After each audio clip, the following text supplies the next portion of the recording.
प्रकृतेः क्रियमानानि गुणेः कर्माणि सर्वशः अहंकार विमुधात्मा कर्ताहमेति मन्यते। अर्थात अहंकारत आवृत जीवই जड़ प्रकृतिर त्रिगुण द्वारा समापन কৰা কাৰ্যক স্বকীয় কাৰ্য বুলি অভিহিত কৰি মই কৰ্তা বুলি গৌৰৱ কৰে। এই পৃথিৱীত কিছুমান কামত আপোনাৰ মোৰ মুঠেই হাত নাই। প্ৰকৃতিয়ে কৰা কামতটো আমাৰ একেবাৰেই হাত নাই। গতিকে প্ৰকৃতিয়ে কৰা কামক আমি কেতিয়াও নিজে কৰা বুলি গৌৰৱ কৰা উচিত নহয়, অহংকাৰী হোৱা উচিত নহয়। ভগৱান শ্ৰীকৃষ্ণই আৰু কি কৈছে? ক্ৰোধ নকৰিবা। ক্ৰোধাৎ ভৱতি সন্মোহঃ সন্মোহ স্মৃতি বিভ্ৰমঃ স্মৃতি ভ্ৰংশদ বুদ্ধিনাশত প্ৰণশ্যতি। অৰ্থাৎ ইন্দ্ৰিয়ৰ বিষয়সমূহ সম্বন্ধে চিন্তা কৰি কৰি মানুহৰ সেই বিষয়ত আসক্তি জন্মে। আসক্তিৰ পৰা কামনাৰ জন্ম হয় আৰু কামনাৰ পৰা ক্ৰোধৰ উৎপন্ন হয়। ক্ৰোধৰ পৰা সন্মোহ, সন্মোহৰ পৰা স্মৃতি বিভ্ৰম, স্মৃতি বিভ্ৰমৰ পৰা বুদ্ধিনাশ আৰু বুদ্ধিনাশৰ ফলত সৰ্বনাশ হয়। ক্ৰোধে মানুহক কিদৰে ক্ষতি কৰে আপুনি বুজি পাইছে। ক্ৰোধৰ ফলত সৰ্বনাশ হয়। ক্ৰোধেই মানুহক সৰ্বনাশৰ গৰাহলৈ ঠেলি দিয়ে আৰু সেই কাৰণেই ভগৱানে কৈছে ক্ৰোধ বা খং নকৰিবা। ভগৱান শ্ৰীকৃষ্ণই আৰু কি কৈছে? উদাসীন হোৱা। অৰ্থাৎ আপুনি কোনো বিশাল প্ৰাপ্তিটো হৰ্ষোল্লাস কৰাৰ প্ৰয়োজন নাই, অধিক দুখতো ভাগি পৰাৰ প্ৰয়োজন নাই। ভগৱান শ্ৰীকৃষ্ণই এই পৃথিৱীৰ সকলো জীৱিত প্ৰাণীৰ প্ৰতি সমভাৱ ৰখাৰ কথা কৈছে। আনকি আপোনাক কষ্ট দিয়া, দুখ দিয়াজনৰ প্ৰতিও দয়াশীল, ক্ষমাশীল আৰু মমত্ববোধৰ দৃষ্টি ৰখাৰ কথা কৈছে।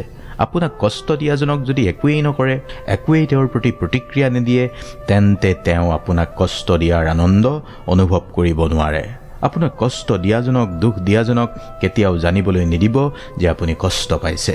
তেতিয়া আপুনি মনৰ অভ্যন্তৰতো আপোনাৰ শান্তিৰ পৰিৱেশ আহিব।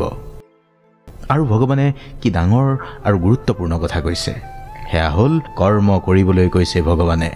কৰ্ম নকৰাকৈ থাকিবলৈ মানা কৰিছে। কৰ্ম নকৰাকৈ সন্ন্যাসী নহবা। সেই পঞ্চম অধ্যায়ত কৈছে ভগৱানে কৰ্ম ত্যাগ বা সন্ন্যাস মাধ্যমেৰে কৰা কৰ্ম অৰ্থাৎ জ্ঞানযোগ আৰু নিষ্কাম ভাৱনাৰে কৰা কৰ্মযোগ দুয়োটাই মুক্তিদায়ক পৰম শ্ৰেয়।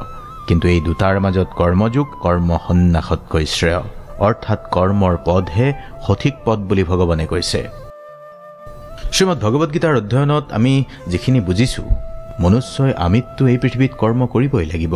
কৰ্ম কৰিও কৰ্ম ভগৱানত সমৰ্পণ কৰিব লাগিব আৰু তেতিয়াই মুক্তি সম্ভৱ। আৰু সেইবাবেই কৰ্মসন্ন্যাস যুগত 10 নম্বৰ শ্লোকত আৰু কৈছে ভগৱানে, যি সমস্ত কৰ্মৰ ফল পৰমেশ্বৰ ভগৱানকেই সমৰ্পণ কৰি অনাসক্ত হৈ কৰ্ম কৰি যায়, কোনো ধৰণৰ পাপে তেওঁক স্পৰ্শ কৰিব নোৱাৰে। ঠিক যিদৰে পানীয়ে পদুম পাতক স্পৰ্শ কৰিব নোৱাৰাৰ দৰে, মানে বোকা আৰু পানীত থাকিও পদুম লিপ্ত নহয়। অৰ্থাৎ যুগযুক্ত পুৰুষ বা যোগীজনেও সেইদৰে পৰমাত্মাত বিলীন হৈ আসক্তি সকলো ত্যাগ কৰি কৰ্ম কৰি গৈ থাকে। গতিকে আপুনিও কৰ্ম কৰি গৈ থাকিব লাগিব। ভগৱান শ্ৰীকৃষ্ণই শ্ৰীমদ ভগৱদ গীতাৰ অন্তিম অধ্যায়ৰ 26 নম্বৰ শ্লোকত কৈছে, যি কৰ্তাই সংগ দোষ ৰহিত হৈ অহংকাৰ বচন নোকোৱাকৈ ধৈৰ্য আৰু উৎসাহৰ মাজত কাৰ্যসিদ্ধি হলেও বা নহলেও হৰ্ষ বিষাদ নকৰি অহৰ্নিশে কৰ্মত প্ৰবৃত্ত হয়, সেয়াই সাত্বিক কৰ্ম। অৰ্থাৎ আপুনি সাত্বিক কৰ্ম কৰা উচিত। সাত্বিক কৰ্ম কেনেকৈ কৰা উচিত? সংগ দোষ ৰহিত হৈ, বেয়া সংগ নোলোৱাকৈ, অহংকাৰ বচন নোহোৱাকৈ, মানে অহংকাৰ নকৰাকৈ, ধৈৰ্য আৰু উৎসাহৰ মাজত কৰ্ম কৰিব লাগিব। কৰ্ম সিদ্ধি হওক বা নহওক, নহলেও আপুনি দুখ বা হলেও আপুনি অধিক আনন্দিত নহয়, অহৰ্নিশে কৰ্মত প্ৰবৃত্ত হ'ব লাগিব।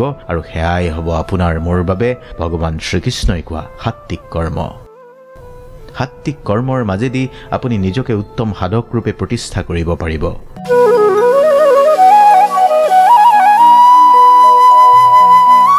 মানুহৰ জীৱন কৰ্মৰ ওপৰত নিৰ্ভৰ। আপুনি যেনেকুৱাই কৰ্ম কৰিব তেনেকুৱাই আপোনাৰ জীৱন পাব। কৰ্মণ্যেৱাধিকাৰস্তে মা ফলেষু কদাচন মা কৰ্মফল হেতুৰবুৰমা তু সংগ স্তৱ কৰ্মাণি।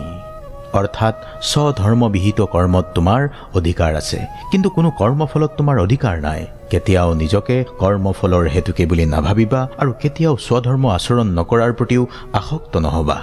আকৌ কৈছো, কৰ্ম কৰা, ফলৰ আশা নকৰিবা। কৰ্মও কৰিব, ফলৰো আশা নকৰিব কেনেকৈ হ'ব পাৰে? কৰ্ম কৰিলে কিবা এটাতো ফল ওলাবই, তথাপি কিয় আশা কৰিব নালাগে? সেই কথাটোকে অলপমান কৈছো।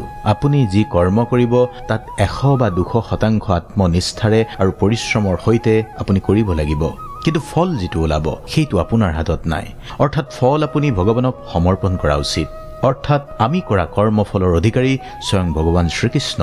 তাতোকৈ যদি সৰলকৈ ক'বলৈ হয়, যদি ফলত আশা কৰে, ফল যেতিয়া আপোনাৰ বিচৰা ধৰণৰ নহয়, তেতিয়াও আপুনি কষ্ট পাবই। গতিকে সেই কষ্টকৰ বা সেই যন্ত্ৰণাদায়ক মুহূৰ্তৰ পৰা মুক্ত হ'বলৈকে মই কেতিয়াও ফলৰ আশা কৰা উচিত নহয়। সেই কাৰণেই কৈছে কৰ্ম কৰা, ফলৰ আশা নকৰিবা। কিন্তু ফল আপুনি পাবই। ঈশ্বৰে দিব আপোনাক, ভগৱানে দিব আপোনাক। ভগৱান শ্ৰীকৃষ্ণই অৰ্জুনক শ্ৰীমদ ভগৱদ গীতাৰ 2য় অধ্যায়ৰ 33 নম্বৰ শ্লোকত আৰু কৈছিল, তুমি যদি এই ধৰ্মযুদ্ধ স্বীকাৰ নকৰা, তেন্তে তুমি নিজ ধৰ্ম আৰু কৃতিভস্ত্ৰ হৈ পাপ ভোগ কৰিবা। অৰ্থাৎ এজন যোদ্ধাই যদি যুদ্ধক্ষেত্ৰত যুদ্ধ নকৰে, অহিংস হৈ পৰে, তেতিয়া কৰ্তব্য পালন নকৰাৰ দুখ বা পাপে চুব। অৰ্থাৎ ভগৱানে আমাৰ কলিযুগৰ মনুষ্যকো কৈছিল যে তুমি তোমাৰ দায়িত্ব আৰু কৰ্তব্য পালনৰ পথ নেৰিবা। যদিহে এৰি দিয়া, তেনেহ'লে দোষে চুব, তেনেহ'লে পাপ হ'ব। অৰ্থাৎ ভগৱান শ্ৰীকৃষ্ণই দায়িত্ব আৰু কৰ্তব্য পালনৰ পৰা দূৰি নাহিবলৈ কৈছিল। ভগৱান শ্ৰীকৃষ্ণই আৰু কি কৈছিল? অহংকাৰ নকৰিবা। আজি আৰু দীঘলীয়া নকৰোঁ। কৰ্ম কৰক, কাম, ক্ৰোধ, লোভ, মোহ পৰিত্যাগ কৰি ভগৱানক সমৰ্পণ কৰক। আশা আপুনি এৰিব নালাগে। কিন্তু আপুনি আশা কৰি থকা মতে নহ'লেও দুখত ম্ৰিয়মান নহয়, অথবা আশা কৰা ধৰণে পালেও অধিক হৰ্ষোল্লাসিত নহয়, জীৱনটোক সহজভাৱে গ্ৰহণ কৰিব লাগিব। যি আছে ইয়াতেই আছে, যি হ'ব ইয়াতেই হ'ব। এনেকৈ যদি ভাবে, সুখী হ'ব আপুনি। ওম কৃষ্ণায় বাসুদেৱায় নমঃ।